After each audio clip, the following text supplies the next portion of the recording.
عیب جو اس میں موجود ہے وہ عیب بھی تجھے گھر کے اندر بیٹھ کر نجی اور ذاتی محفل میں بھی بیان کرنے کی اسلام اجازت نہیں دیتا، اور اسلام نے اس کو غیبت کا نام دیا۔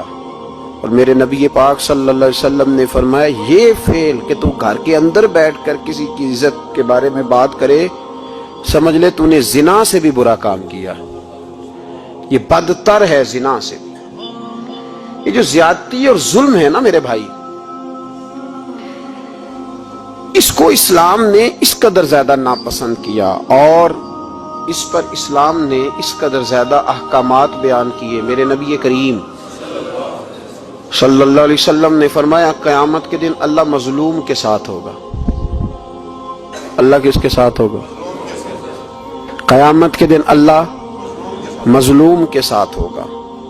اور یہ لفظ ہیں حدیث مبارکہ میں ابن حجر علیہ رحمہ نے لکھے، اللہ قیامت کے دن مظلوم کے ساتھ ہوگا۔ اور اگلے لفظ سنو گے تو حیران رہ جاؤ گے، فرمایا اللہ قیامت کے دن مظلوم کے ساتھ ہوگا اگرچہ وہ مظلوم کافر ہی کیوں نہ ہو،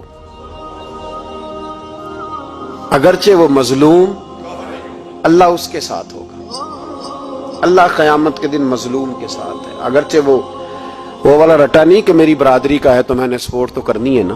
ہم تو ظالموں کے ساتھ ہوتے ہیں۔ ہمارے دیہاتوں میں رواج ہے کہ نوجوان کسی کی عزت پر ہاتھ ڈالتا ہے، کسی کی بیٹی کو بھگا کے لاتا ہے تو اس کے دوست اس کی مدد کرنا فریضہ سمجھتے ہیں، اس کو سپورٹ کیا جاتا ہے، اس کو رہنے کو جگہ دی جاتی۔ ہم یہ نہیں دیکھتے کہ وہ چوک میں لڑائی ہوئی ہے اور ہمارے بچے کی کسی کے ساتھ پٹائی ہوئی تو ہم تو بندوقیں، ڈنڈے، کلاڑیاں اٹھا کے چلے جاتے ہیں۔ وہاں جا کے تحقیق پہ پتہ چلتا ہے کہ ظلم تو ہمارے بچے کا ہے، تو پھر مدد کس کی کرنی چاہیے تھی؟ ہم کس کی کرتے ہیں؟ میرے نبی کریم صلی اللہ علیہ وسلم کو اپنی امت سے بڑا پیار ہے، حضور کو بڑی محبت ہے۔ فرمایا قیامت کے دن لوگ اپنے اپنے ممبروں پہ بیٹھیں گے پر میں سجدے میں گر کے اپنی امت کی دعائیں مانگوں گا۔ قیامت میں جو بچے گا وہ میرے نبی پاک کی برکت سے بچے گا۔ لیکن رسول کریم علیہ الصلوۃ والسلام نے فرمایا ظلم کر کے نہ آنا، تمہاری باقی کمیوں پہ میں پردے ڈلوا دوں گا، ظلم کر کے نہ آنا۔ امام بہقی روایت لائے ہیں، محبوب پاک نے فرمایا میرے امتی نے کسی ذمی کافر کے ساتھ اگر زیادتی کی، وہ ٹیکس دیتا تھا، جزیہ دیتا تھا، ذمی کافر تھا، اور میرے امتی نے اگر اس کے ساتھ زیادتی کی تو نبی پاک صلی اللہ علیہ وسلم فرماتے ہیں میں قیامت کے دن اس کافر کے ساتھ مل کر اپنے امتی پر اللہ کی بارگاہ میں مقدمہ دائر کروں گا، میں خود مقدمہ دائر کروں گا۔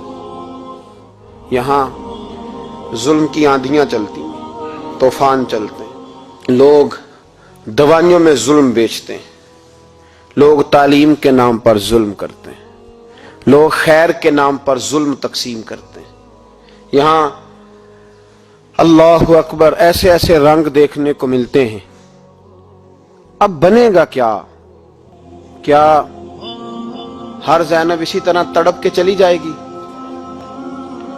اس کا رزلٹ کیا نکلے گا؟ ہمارے یہاں تو نمبر گیم چلتی ہے، سیاستدان شعر لکھ کے لاتے ہیں، وہ ٹی وی پہ بیٹھ کے ایک دوسرے کو نیچا دکھانے کی کوشش کرتے ہیں۔ ساری سیاسی جماعتوں کے سربراہوں کو وہاں ہونا چاہیے تھا کہ نہیں ہونا چاہیے تھا؟ کیوں نہیں بولتے آپ لوگ؟ آپ کب بولیں گے؟ ابھی بھی وقت نہیں آیا آپ کے بولنے کا۔ ان کو وہاں ہونا چاہیے تھا کہ نہیں ہونا چاہیے تھا؟ یہ آپ کے نمائندے ہیں، ان کو ہونا چاہیے تھا وہاں۔ میرے نہیں ہیں، اللہ جانتا ہے، ایک بھی نہیں ہے ان میں سے، سوال ہی نہیں پیدا ہوتا۔ ہمارے یہ نمائندے ہوں گے، سوال ہی نہیں پیدا ہوتا۔ ہمارے نمائندے نہیں ہیں، یہ آپ کے بھی نہیں ہیں، بس تھوڑا سا وقت اور رہ گیا ہے، پھر انشاءاللہ سارا پاکستانی سمجھدار ہو جائے گا۔ یہ کسی کے بھی نہیں ہے۔ میرے بھائی نمبرنگ ہو رہی ہے۔ میں رات گجرات میں تھا تو میں کہہ رہا تھا کہ ایک صاحب کہنے لگے مجھ سے وہاں کے پنجاب کی حکومت کو ریزائن کرنا چاہیے تھا کہ نہیں کرنا چاہیے تھا، تو میں نے کہا ریزائن وہ کرتے ہیں جن کے اندر کو تھوڑا بہت شرم کا مادہ ہوتا ہے۔ یہ لوگ ریزائن کریں گے؟ یہ کیسے کر سکتے ہیں؟ اور پھر ریزائن صرف ان کو نہیں کرنا چاہیے تھا، میری تو دعوت یہ ہے کہ ہر سیاسی جماعت ریزائن کرے، ہم اس ملک میں سیاست نہیں کریں گے. مذہبی جماعتیں تبلیغ کرنا بند کر دیں. پیرانے عظام گدی نشینیاں چھوڑ کے باہر نکلیں. یہ جو ہر چوک اور ہر چوراہے میں لوگ نصیحتوں کا بازار گرم کر کے کھڑے ہیں، یہ چھوڑ دیں. کیا اثر ہے تمہاری تبلیغوں کا؟ کیا مل رہا ہے قوم کو؟ تمہاری گدیاں کیا تزکیہ نفس کر رہی ہیں؟ اور ہر اس آدمی پہ مقدمہ ہونا چاہیے جس کے موبائل میں گندی فوٹو ہے. ہر وہ آدمی مجرم ہے جو گند دیکھتا ہے، گند آگے تقسیم کرتا ہے. ایسے ہی ایک دو آدمی کا نام لگا کے چپ کر گئے ہو. صبح قیامت کے دن اس زینب کے خون کے حساب میں مجھے بھی پوچھا جائے گا اور آپ کو بھی پوچھا جائے گا. ہر ایک آدمی دوسرے پہ بوجھ ڈال کے خاموش ہو جاتا ہے. حکومت نے غلط کیا. حکومت بنوائی کس نے تھی؟ کس نے ووٹ دیا تھا؟ برابر کے شریک ہے ان کے جرموں میں جو ان کو ٹھپے لگاتے ہیں. چپ کر جاتے ہو تنقید کر کے. حضرت سیدنا امام مالک رحمت اللہ علیہ فرمایا کرتے ظالموں کا مددگار بھی ظالم ہوتا ہے. تو ان کو ٹھپے لگانے والا ظالم نہیں ہوتا؟ وہ نہیں مددگار ظالموں کا؟ ابھی تک لوگ کہہ رہے ہیں مولانا آپ سخت جملے کہتے ہیں، آپ سخت جملے کہتے ہیں، آپ بچیں. میں نے کہا تمہیں پتہ نہیں نا، تمہیں خبر نہیں، تم اس زیادتی کا شکار نہیں ہو، تمہیں کیا پتا. میرے ایک چچا کا بیٹا تھا، اکلوتا تھا، وہ رستے میں جاتے ہوئے کسی کی گولی کا شکار ہو گیا. میں تھانے گیا پرچہ کٹوانے. طالب علمی کا زمانہ تھا. جب میں گھر سے نکلا تھا تو میری جیب میں 2 روپے تھے. میرے تو ابا جی بڑی دیر پہلے انتقال کر گئے. چچا کی یہ حالت تھی کہ وہ بیچارے اٹھنے کے قابل نہیں رہے. ایک بیٹا تھا. اور میں جب تھانے گیا تو میں نے پرچہ کاٹنے والے سے کہا کہ قتل ہو گیا ہے، پرچہ کٹوانا ہے. اور ڈاکٹر یہ کہتا ہے، ڈاکٹر جو مسیحا بنے پھرتے ہیں قوم کے، وہ کہتا ہے لاش کو ادھر رکھو اور پہلے پرچہ کٹوا کے لاؤ، پھر پوسٹ مارٹم کریں گے. اس نے بھی ایک ٹیلی فون کرنا گوارا نہیں کیا. یہ سارے ظالم ہیں اللہ ماشاءاللہ. یہ سب کٹہروں میں آئیں گے. ان سب کو حساب دینا. ان کی گودوں میں بیٹھنے والے مولوی اور پیر سب سے پہلے وہ لٹکائے جائیں گے. سب سے پہلا نمبر ان کا ہے. میں نے جا کے کہا پرچہ پہلے پرچہ کٹواؤ پھر پوسٹ مارٹم. میں نے کہا پرچہ، تو پولیس والا مجھے کہنے لگا ایک پیلسنوں کا ڈبہ لاؤ. یہ نمائندے ہیں ہمارے، یہ ہماری حفاظت کرنے پہ ہیں. تم نے خود اپنے لیے پولیس بنائی ہے. زینب کا چچا کہتا ہے جب میں تھانے گیا تھا پرچہ کٹوانے، مجھے پولیس والے کہتے تھے اگر مالٹے ٹھنڈے ملتے ہیں تو لے کے آ. اور زینب کا چچا کہتا ہے کہ وہ مجھے کہتے تھے کہ جا نیسلے کی 2 بوتلیں لا، پانی پینا ہے. اس ملک پہ بسنے والوں کا کوئی وارث نہیں، کوئی نہیں ان کا والی وارث. اور کہتے ہیں کوڑے میں پڑی لپٹی ہوئی خون سے لاش. اور مجھے پولیس والے کہتے ہیں فلانے نے لاش ڈھونڈی ہے، اسے تو پہلے 10,000 دے لے. میں ظالم ہوں، آپ ظالم ہیں. انہوں نے ظالموں کو اپنا سپاہ سالار بنایا. تیاری کر رہو اللہ کے حضور. میں نے پوچھا رب کریم سے مولا تو بتانا رزلٹ کب نکلے گا؟ تو رب کریم نے فرمایا دنیا تو غافل ہو سکتی ہے، وَلَا تَحْسَبَنَّ اللَّهَ غَافِلًا عَمَّا يَعْمَلُ الظَّالِمُونَ. کر جا کے سورۃ ابراہیم کی آیت نمبر 42 پڑھو. رب فرماتا ہے اللہ غافل نہیں ہے ان لوگوں سے جو دنیا میں ظلم کر رہے ہیں. اللہ ظالموں کے کاموں سے غافل. تو پھر مولا رزلٹ کیا ہے؟ فرمایا انما یؤخرہم لیوم. اللہ نے ایک دن کے لیے یہ فیصلے رکھے ہوئے. رب روز عدالت نہیں لگائے گا، اللہ نے ایک دن رکھا ہوا. تشخص فیہ الابصار. فرمایا میں ظالموں کو اس طرح لٹکاؤں گا کہ لوگوں کی آنکھیں کھلی کی کھلی رہ جائیں گی. میں ظالم کو، رب کریم فرماتا ہے مجھے کوئی غافل نہ سمجھے. وقت آنے والا ہے، وقت آنے والا ہے. حضرت وہب ابن منبہ رحمت اللہ تعالی علیہ فرماتے ہیں، آپ فرماتے بنی اسرائیل کے اندر ایک بادشاہ بڑا ظالم تھا. اس نے محل تعمیر کرنا شروع کر لیا.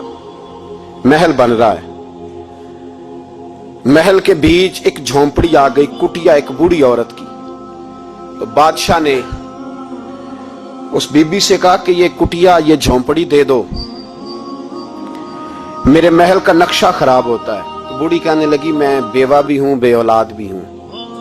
جب میں بیاہ کے یہاں آئی تھی تو میرے ابا نے کہا تھا بیٹی تیرا جنازہ نکلنا چاہیے، تو چلو मैं पका हुआ फल हूं, थोड़ा वक्त रह गया है, मर जाऊंगी तो तुम्हारा ही है, मेरा कौन सा कुबाली वारस है। चलो जिंदगी की जो सांसें रह गई हैं मुझे यहां गुजार लेने दो। बूढ़ी मिन्नत करने लगी। बादशाह ने कहा नहीं नहीं, तू पैसे ले और हमें खाली करके दे झोंपड़ी। बादशाह ने इसरार किया तो बूढ़ी कहने लगी नहीं मैंने दूंगी। वो अपने घर के अंदर बैठ गई। यूं समझ लीजिए कि बिल्डोजर तैयार करके छुपा दिया गया। 2 4 5 सिपाही खड़े कर दिए कि बूढ़ी ने को सारी जिंदगी घर में तो नहीं ना बैठना, निकलना तो है ना बाहर। जब निकले ना तो फौरन इसका मकान गिरा दो, 2 4 5 10 मिस्त्री इकट्ठे लगाओ, दीवार बना दो। इस तरह कब्जे होते। बूढ़ी कुछ देर तो चिमटी रही घर के साथ, फिर उसको निकलना भी था। जब उसने समझा कि अमन हो गया है, फिर वो बूढ़ी बाहर निकली। और जब वो गई बाहर, चंद घंटों के बाद वापस आई तो झोंपड़ी गिरी हुई थी। घर की छत के तिनके हवाओं के साथ बिखरे हुए थे। नया मकान बन गया। वहाब इब्ने मुनब्बे अलैहि रहमा फरमाते उस बीबी ने जो दुआ मांगी तो अर्श फर्श हिलने लगे, जमीन कांपने लगी। उस बीबी ने लफ्ज पता क्या अदा किए? कहने लगी ए अल्लाह, मैं तो मौजूद नहीं थी, तू बता तू कहां था। अल्लाह मैं तो नहीं थी। ज़ैनब की अम्मा भी पूछती है अल्लाह मैं तो नहीं थी, तू तो मौजूद था ना। तो अर्श का मालिक कहता मैं हिला दूंगा। जरा इन उलमा को, मशाइख को, इन अरबाब इक्तदार को देख लेने दो, मेरी ढील है, मैं इन्हें हिला दूंगा। कहती अल्लाह मैं तो नहीं थी, तू कहां था, तू बता। रब करीम ने फरमाया जिब्रील दौड़ के जा, दौड़। अल्लाह हुक्म क्या फरमाया, पलट दे इस बस्ती को, तबाह कर दे उन लोगों को जो जुल्म पर चुप रहते, उन्हें तबाह कर दे। दुनिया में कतील उससे मुनाफिक नहीं कोई, दुनिया में कतील उससे मुनाफिक नहीं कोई जो जुल्म तो सहता है बगावत नहीं करता। उससे मुनाफिक नहीं कोई। मुनाफिक बन के जीना बंद कर दो, अब मोमिन बन के जीना सीखो। इन जालिमों के खिलाफ बोलो। मेरे अजीज कहते हैं तबाह कर दो बस्ती को। बस्ती उलट दी, घर तबाह हो गए। याद रखो अर्श का मालिक कहता है तो मैं देख रहा हूं, वरना कोई मौजूद ना था, मैं तो था ना, मैं तो सारा कुछ देख रहा हूं। मैं इस वला तहसबन्नल्लाह गाफिलन अम्मा यअमलुज़ ज़ालिमून, लोग अल्लाह को गाफिल ना समझें। और फिर मीडिया चीखता है, कहता है जी बड़ा जुल्म हुआ। इस काम में सबसे ज्यादा किरदार इस बुराई को फैलाने में मीडिया का है। मीडिया तो बच्चों को गुनाह के तरीके बतलाता है। और हुकूमतें, मुमताज कादरी का जनाजा ना दिखाना हो तो मीडिया सारा बंद हो जाता है। फैजाबाद धरने का जुल्म ना दिखाना हो तो मीडिया सारा बंद हो जाता है। तो गंद रोकना चाहे तो गंद रुक सकता है कि नहीं रुक सकता? ये पाबंदी, ये टेक्निकली जमाना है। अगर ये बंद करना चाहे तो हर चीज अपनी जगह पे बंद हो सकती है कि नहीं? बोले। लेकिन हम तो रोएंगे ना, फेसबुक पे तस्वीर लगाएंगे ज़ैनब के साथ जुल्म हुआ, तो तेरी तो हमाम वाली दुकान पे गंदी फोटो लगी हुई है, तेरे तो मोबाइल में सारा गंद है। इस गंद की तरवीज और इशात में तो मैं और आप शामिल होते जा रहे हैं। गंद तो प्रमोट हो रहा है, इसी से तो लोगों के जज्बात उभरते हैं। अब्बा जी कहते हैं मुझे एतबार है, मुझे एतबार है बेटी पे। ये क्या तमाशा हुआ एतबार का? ये क्या बात हुई? एतबार किसको कहते हैं? हजरत जुनैद बगदादी रहमतुल्लाह ताला अलैह, आपसे किसी ने पूछा, मैं थोड़े दिन पहले, मुझे गुजरात यूनिवर्सिटी के कुछ तालिब इल्मों ने दावत दी, कुछ असातिज़ा ने कहा कि यहाँ सीरत सेमिनार है, आप आए। सियालकोट में जो कैंपस है, मैं वहां जब पहुंचा तो मैंने कहा यार ये सिर्फ लड़के होने चाहिए। कहने लगे इतने इतने मौलवी तकरीर करते हैं लड़कियों में, तो आप। तो मैंने कहा यार मुझे दिखिया नूर समझ लो, पुराने ख्यालात का हूं, और वैसे भी मेरे लिए मौलवी हुज्जत नहीं, मेरे लिए रसूलुल्लाह का दीन हुज्जत है, तो आप पर्दा कराएं। खैर उन्होंने मेहरबानी की, कोई पार्टीशन हो गई। जब मैं पहुंचा तो शायद 1.5 मिनट लगा हो मुझे गेट से हाल में जाने तक, लेकिन वहां जो बच्चे और बच्चियों का मैंने हाल देखा तो मैं दुआ मांग रहा था, ऐ अल्लाह तू इस कौम पे फजल फरमा, इस कौम पे। अब्बा जी कहते मुझे इतमार है। नाबीना से अबी अब्दुल्ला इब्ने मखतूम रदी अल्लाह ताला, वो आए हैं तो नबी पाक सल्लल्लाहु अलैहि वसल्लम ने फरमाया आयशा पर्दा कर लो, तेरे घर में बसने वाली बीबी सैयदा आयशा से भी पाक है, तेरी बेटी हजरत आयशा सिद्दीका से भी ज्यादा हुर्मत वाली है। नबी पाक ने फरमाया आयशा पर्दा करो, हुजूर वो नाबीना है। फरमाया तुम्हें तो नजर आ रहा है ना, तेरा एतबार यहां से भी ज्यादा बढ़ गया है। हजरत जुनैद बगदादी से कहा हुजूर हमें कुरान शरीफ पढ़ा दें। आपने फरमाया दरमियान में औरतें पर्दा डाले फिर पढ़ाऊंगा। कहा हुजूर कुरान पाक ही पढ़ाना है। तो हजरत जुनैद फरमाने लगे पढ़ाने वाले हसन बसरी हो और पढ़ने वाली राबिया बसरी हो और दरमियान में कुरान पढ़ा हो, फिर भी मैं उन्हें बगैर पर्दे के पढ़ने की इजाजत नहीं देता। यहां तो हाल ही कोई नहीं। इस गंद को रोज प्रमोट करते हो, नौजवानों के जज्बात बिखरते हैं और बिफरते हैं और फिर उसके बाद कहते हो कि आग ना लगे। ये कैसे हो सकता है? तुमने खुद आग लगाई है चमन में अपने, बेसबब गर्दिश अय्याम को इल्जाम न दो। तुमने खुद नूर का जुल्मत से किया है सौदा, करके तौहीन सहर शाम को इल्जाम न दो।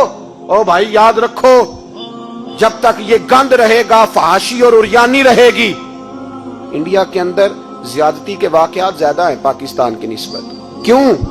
इसलिए कि गंद ज्यादा है, फहाशी और उरियानी।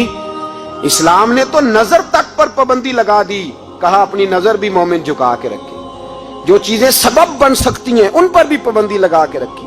हम तवज्जो ही नहीं करते, ख्याल ही नहीं है, इसको प्रमोट किया जाता है। और सबसे दूसरी बड़ी वजह यह है कि मुजरिम को सजा नहीं मिलती। मुजरिम को सजा, बोलिए, वो छूट गया ना सरेआम एक बड़े आदमी का बेटा कत्ल करने वाला, छूट गया ना। वो जिसने सरेआम एक सिपाही कांस्टेबल को कुचल दिया था वो बच गया ना, आ गया ना बाहर। रेमंड डेविस कई गोलियां मार के बच गया ना। जब मुजरिम को सजा नहीं मिलती तो फिर गुनाह बंद। मेरे रसूल पाक सल्लल्लाहु अलैहि वसल्लम ने कानून दिया। कानून, एक औरत ने चोरी की, उसके हजरत सैयदना उसामा बिन ज़ैद हुजूर के महबूब सहाबी सिफारशी बन के आए, हुजूर थोड़ी लचक दे दे। नबी पाक ने फरमाया सुनो, मेरी बेटी फातिमा भी चोरी करती तो मैं हाथ काट देता। मुजरिम के लिए सजा जरूरी है, मुजरिमों को सजा मिलेगी तो हालात बेहतर होंगे। कहते हैं सरेआम फांसी लगाओ, कहते हैं कानून में गुंजाइश नहीं। तुम्हारे लिए कानून रोज बदल जाता है।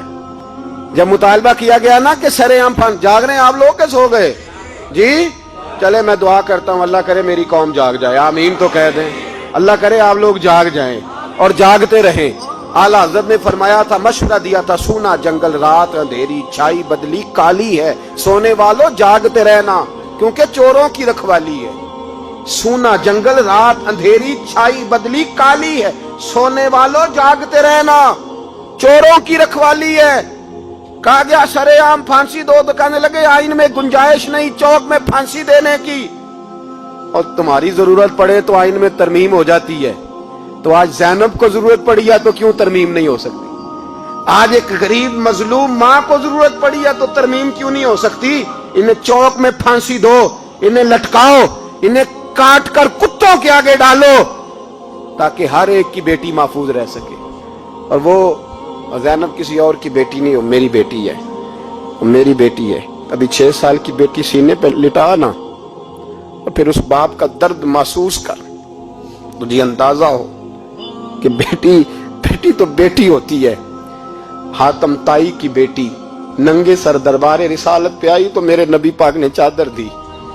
सलमान फारसी कहने लगे सोनिया काफिर की बेटी है, तेरी पाक चादर है, मैं अपनी ना दे दूं? तो हुजूर ने फरमाया सलमान चुप कर जा, बेटियां सांझी होती, बेटियां सांझी होती हैं, चुप कर। काफिर की बेटी सही बेटी तो है ना, और बेटियां तो सांझी होती हैं। यहाँ इतना जुल्म और इतना हशर हो गया और कहते हैं पता नहीं चला। देखते हैं, करते हैं, सुनते हैं। याद रखो जुल्म कभी मिटा नहीं करता, जुल्म कभी।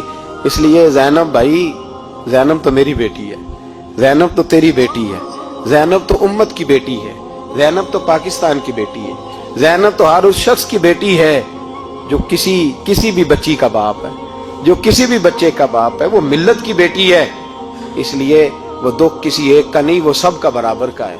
बस याद रखो इस मुआशरे में पहली बात ये कि इस गंद पे, बेहयाई पे कंट्रोल। दूसरी बात ये, तदारुक अर्ज कर रहा हूं, मुजरिम को सजा मिले। अगर पुराने मुजरिमों को सजा मिलती तो कभी भी दोबारा जुर्म की किसी को हिम्मत। हजरत उमर के जमाने में जुर्म क्यों बंद हुए थे? तो इसलिए कि वो सरेआम कोड़े मारते थे, उनका दुर्रा लटकता था, वो किसी को गुंजाइश नहीं देते। किसी को गुंजाइश, गवर्नर का बेटा भी ज्यादती करता तो चौक में खड़े होकर दुर्रे मारते। फरमाते लोगों की माओं ने उन्हें आजाद पैदा किया, तुमने कैसे गुलाम बन लिया। यहां जब कानून बदलता है और फिर शिकवा है, हमें गरीब आदमी ने तो पर्चा दर्ज कराना हो तो उसको तो चौधरी साहब भी वक्त नहीं देते, उसको तो चौधरी साहब भी कहते हैं गड्डी कराई आ, पैसे है नहीं थाने जाने दे, उत्थे पैसे लगते हैं। जालिमों डरो अल्लाह ताला से, डरो। और गरीब आदमी चला जाए थाने तो उसको पुलिस वाला पूछता है, वो कहता है किस तरह हुआ था, किस तरह करके हुआ, तफसील बता। और फिर वो दो कहता है तू जा, अभी मैं कोशिश करता हूं, मैं पहले उनको फोन करता हूं मुजरिमों को, फिर उसके बाद तेरा। और तगड़े आदमी पे दरखास्त आ जाए कभी तो उसको फोन करके पूछते हैं चौधरी साहब की करना है पर्चे दा, फिर वो खुद फोन करते हो। ये अमीर के लिए कानून और है और गरीब के लिए और है, ये किस तरह हो सकता है। मेरे नबी करीम सल्लल्लाहु ताला अलैहि वसल्लम ने इंसाफ की फराहमी छोटे बड़े के लिए एक रखी। और याद रखो हिसाब तो देना है, हिसाब बोल के बताइए, हिसाब जो ज्यादती करेगा उसने हिसाब और देना पड़ेगा। यहां नहीं दोगे तो वहां दोगे, हिसाब तो बहरहाल उस मुजरिम ने तो देना है। लेकिन अरबाब इख्तदार ने भी, हजरत उमर फरमाया करते थे मेरे दौर में कुत्ता भी प्यासा मर गया तो हिसाब मैंने देना है, क्योंकि मेरी हुकूमत थी, कुत्ते को पानी मिलना चाहिए था, उसके दरवाजे तक पानी पहुंचना चाहिए था, हिसाब तो देना है। हर उस शख्स ने जो सोशल होने का दावा करता है, जो मुआशरे में किसी भी तरह का कोई किरदार अदा कर रहा है, उसने बहरहाल हिसाब, ये मुश्तरका मामला है, इसमें अरबाब इख्तदार का तो असर होगा, वो तो दुनिया देखेगी, लेकिन बाकी भी अपनी जिम्मेदारी का एहसास करें, बाकी भी ख्याल करें। सुनो और याद रखना इस बात को, गौर करें कि आज मेरी तरफ देखे मेरे भाई। एक मकरान शाह बादशाह गुजरा है ईरान का, कुछ नरम दिल था, उन्हें सैर करने निकला, दरमियान में पुल आता था, एक दरिया था, उसका पुल था, पुल के उस पार जंगल था, सब्जा था, सैरगाहें बनी हुई थी। बादशाह वहां 2-4 दिन रहने का इरादा किया। जब बादशाह वहां पहुंचता है ना मकरान शाह, तो उसने देखा कि वहां 2-3 दिन क़याम करना है, झील है, सैरगाह है, वहां उसने रुकने का प्रोग्राम बना लिया। बादशाह तो अलहदा उसके लिए रिहाइश थी, सिपाही अलहदा रहते थे। यहां तो लोग कहते हैं ना वो पुलिस को डांटते हैं, पुलिस को पूछते हैं, और भाई पुलिस तो तुम्हारे मतहत होती है, पुलिस तो समझ गई है कि तुम किस तरह उनसे काम लेते हो, उनको तो तुम अपने तहत रखते हो। पुलिस वाले अलहदा रहते थे, उसके साथ जो सिपाही गए हुए थे, गनमैन गए हुए थे। मकरान शाह सैर सपाटे में रहता था। एक बूढ़ी औरत थी, उसकी एक गाय थी, वो जंगल के अंदर बूढ़ी रहती थी, गाय उसकी वहां चरती रहती थी। शाम को वो गाय घर लौटती, बूढ़ी दूध पी के सो जाती। सिपाही उस बूढ़ी के पास आए, कहने लगे तेरी गाय बड़ी सेहतमंद है, हमारे हाथ बेच दे। बूढ़ी ने कहा मेरे बुढ़ापे का सहारा है, उसका दूध पी के मैं जिंदा हूं, बेचूंगी नहीं। वही वाला काम जो हमारे मुल्क में होता है कि कीमत के साथ जमीन देनी है कि मुफ्त देनी है। जब बड़े आदमी को पसंद आ जाती है तो कहते मोल देनी है कि मुफ्त देनी है, तो देनी पड़ती है, गरीब है क्या करे, मजबूर है, मजलूम है। कहा बूढ़ी औरत से सिपाहियों ने बेच दे, कहा नहीं, कहने लगे नहीं बेचेगी तो हम ले लेंगे। उस औरत की गाय जबरदस्ती सिपाही ज़िबा करके खा गए। बूढ़ी ने बादशाह तक पहुंचना चाहा, लेकिन उसको पहुंचने न दिया गया, मना कर दिया गया, उसकी रसाई ना हो सकी, गरीब औरत थी। जिस दिन मकरान शाह वापस आ रहे थे ना, सैर करके पुल से गुजर रहे थे, तो किसी ने बूढ़ी से कहा कि बादशाह गुजरेगा। वो छुप के पुल पे बैठ गई, और मकरान शाह जब पुल से गुजरने लगे तो बूढ़ी आगे आई और उसके घोड़े की लगाम पकड़ी। ऐसा जुमला कहा कि मकरान शाह चकरा के जमीन पे गिरा, और बूढ़ी कहने लगी मकरान शाह तेरे सिपाही मेरी गाय ज़िबा करके खा गए हैं, तू बता उसका हिसाब इस पुल पे खड़े होकर देना कि पुल सिरात पे देना है। बता यहां खड़े होके देगा कि वहां खड़े होके देगा, बोल। अरबाब इख्तदार, हुकूमत के वाहनों में बैठने वालों, बताओ ज़ैनब का हिसाब कसूर के चौक में खड़े होके दोगे कि मैदान महशर के चौक में खड़े होके दोगे? बताओ कहां हिसाब देना है, यहां देना है कि वहां देना है? हिसाब तो बहरहाल तुम्हें देना है। इस कौम को उसका हिसाब तो, ज़ैनब का हिसाब तो देना है, देना पड़ेगा, दिया जाएगा, पूछा जाएगा। बताओ यहां देना है कि वहां देना है? देना तो पड़ेगा। यहां दोगे تو ہو سکتا ہے قیامت میں بچ جاؤ، اور اگر یہاں نہیں دو گے تو وہاں لٹکا دیے جاؤ گے، رسوا کیے جاؤ گے، پوچھا جائے گا۔ مکران شاہ چکرا کے گرا زمین پہ اور گر کے کہنے لگا بی بی میں وہاں حساب نہیں دے سکتا، دو دینا یہی لے لے، جو لینا یہی لے لے، آ جاؤ آ جاؤ، وقت ہے، گنجائش ہے، مہلت کے دنوں میں توبہ کر لو، پلٹ آؤ، اللہ کے حضور حاضر ہو جاؤ۔ اس معاشرے کو صفائی کی ضرورت پڑ گئی ہے۔ اس معاشرے میں ہر آدمی اپنا کردار ادا کرے، ظالم کے خلاف اٹھے، بے حیائی، فحاشی، عریانی، بدنگاہی، اس کے خلاف اٹھے۔ حضرت امیر معاویہ رضی اللہ تعالیٰ عنہ اپنے دور حکومت میں باہر نکلے، ایک بی بی با پردہ عورت برقعے میں گلی میں گھوم رہی تھی، برقع ڈال کے۔ حضرت امیر معاویہ دوڑ کے مسجد چلے گئے، رونے لگے، کہنے لگے صحابہ کے زمانے میں یہ عورتیں گلی میں آ گئی ہیں، ہمارے دور میں ہی آ گئی ہیں، کہیں اللہ کا قہر نازل نہ ہو جائے۔ حالانکہ وہ با پردہ تھی بی بی۔ یہاں تو بڑی ڈٹائی کے ساتھ فرنٹ سیٹ پہ بے پردہ عورت کو بٹھایا جاتا ہے اور دلیلیں دی جاتی ہیں کہ ہم پڑھ لکھ گئے ہیں، ایف ایس سی اور بی ایس سی ہماری تعلیم ہے، ہمارے پاس ابھی تازی تو کار آئی ہے، تو بتائیں نا کہ جو کار پہ بیٹھی ہے وہ کار کی مالکن ہے۔ یہاں تو ہر چیز کھول کے بیان کرنا لوگوں نے اپنے لیے ضروری سمجھ لیا ہے، اپنے کلچر کا حصہ بنا لیا ہے۔ خدا را فحاشی کے خلاف، بے حیائی کے خلاف، عریانی کے خلاف اٹھو اور اس پل کو باندھو۔ جب تک فحاشی رہے گی، عریانی رہے گی۔ پاکستان میں 10 کے قریب بچوں کے ساتھ روز زیادتی ہوتی ہے۔ یہ آپ کے قومی اخبارات کی آج صبح کی رپورٹ ہے۔ یہ تو وہ چیزیں ہیں جو کھل کے باہر آ گئیں، اور اس کے علاوہ جو بے حیائی کے اڈے کھلے ہوئے ہیں، نہ جانے ان کی تعداد کتنی، کس قدر زیادہ ظلم ہو رہا ہے۔ میرے رسول پاک صلی اللہ تعالی وسلم نے فرمایا جب کوئی زنا کرتا ہے تو ایمان اس کے سینے سے نکل جاتا ہے اس کے سینے سے۔ آنکھوں پر پردہ ہونا چاہیے، کانوں پر پردہ ہونا۔ اور اگر زینب کے قتل کے بعد بھی کسی کے موبائل میں گندی تصویر ہے اور اس کے قتل کے بعد بھی بے حیائی کے گانے اس کے موبائل میں ہیں، تو پھر وہ رسم کے آنسو نہ بہائے، پھر وہ صرف 2 منٹ کے لیے آگے بڑھ کے مرثیہ خان نہ بنے، وہ پھر شاعر اور ادیب بننے کی کوشش نہ کرے، وہ پھر اپنے حصے کا جملہ لگا کر اپنے آپ کو فیس بک پہ ایکٹیو رکھنے کا تماشا نہ کرے۔ کیا مطلب ہوا ان چیزوں کا؟